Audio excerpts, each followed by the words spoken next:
Загадочных мест Владимирской области собираются ученые-историки. Год за годом они открывают новые страницы жизни графа Храповицкого, построившего здесь свою знаменитую усадьбу.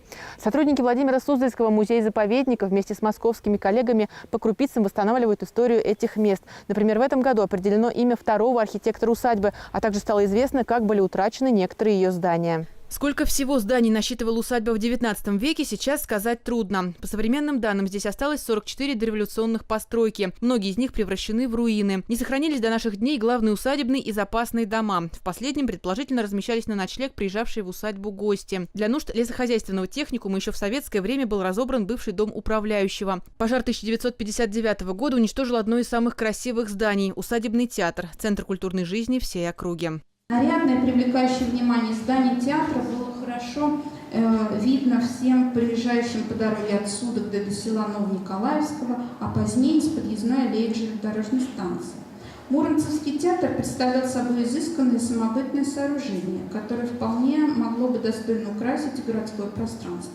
Он имел кирпичный каркас, обшитый множеством деревянных деталей. Его главный фасад выглядел как яркая театральная декорация, своими формами наглядно демонстрируя предназначение здания. Любопытные сведения о жизни имения Храповицкого вот уже 5 лет издают в специальном альманахе. Каждое лето здесь устраивают научную конференцию. Кстати, в этом году со дня рождения Владимира Храповицкого исполняется 160 лет. К большой дате подоспело и новое открытие. Оказывается, строил усадьбу не один архитектор Петр Бойцов. Московские исследователи обнаружили его переписку со столичным мастером Николаем Мемноновым.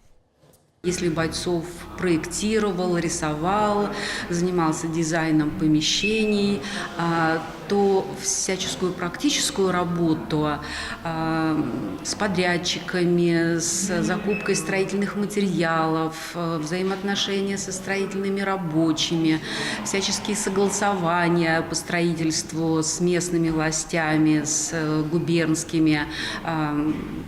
В те времена все тоже было так же, как сейчас, все очень просто. Всем этим занимался Николай Аполлонович Мемнонов. И вот, на мой взгляд, это действительно открытие. Владимир Храповицкий известен и как меценат. При его содействии в Муромцеве была построена школа. А в 1906 году в деревне Галанина училище, где первоначально учились 50 мальчиков и 34 девочки. Кроме того, Храповицкий помогал Владимирской мужской гимназии и Судогодской земской больнице. Ей в 1894 году он пожертвовал 150 рублей серебром. Большая часть этой суммы была израсходована на покупку микроскопа 103 рубля 71 копейка. Ну а на остальные деньги были куплены шторы для больницы и посуда.